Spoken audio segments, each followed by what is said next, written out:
ওনার অবস্থান সম্বন্ধে নিশ্চিত আমরা হতে পারিনি। আমরা দিল্লিতেও খোঁজ করেছি, আমিরাতেও খোঁজ করেছি, কনফার্মেশন অফিসিয়ালি কেউ দিতে পারেনি। তবে আমরাও, আপনারা যেমন দেখেছেন, আমরাও দেখেছি যে উনি আজমানে সম্ভবত গেছেন, কিন্তু এটা রিকনফার্ম করার চেষ্টা করে আমরা সফল হইনি।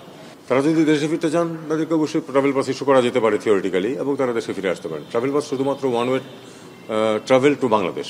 সেটা যদি প্রয়োজন মনে করা হয় যে এই তালিকা দরকার আমাদের, তাহলে যাওয়া যেতে পারে। জুলাই শহীদ স্মৃতি ফাউন্ডেশনের দুটো আপডেট আছে, সেটাও আমি একটু ইনক্লুড করে দিই। সেটা হচ্ছে পঙ্গু হাসপাতাল এবং ঢাকা মেডিকেল থেকে লিস্ট নেওয়া হচ্ছে, দুদিনের মধ্যেই সেটা কার্যকর করা হবে।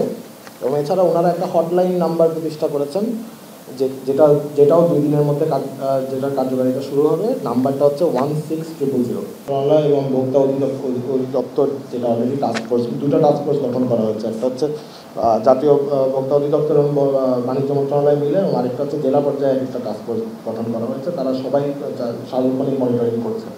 আমরা আশা করছি যে খুব তাড়াতাড়ি এটা কন্ট্রোল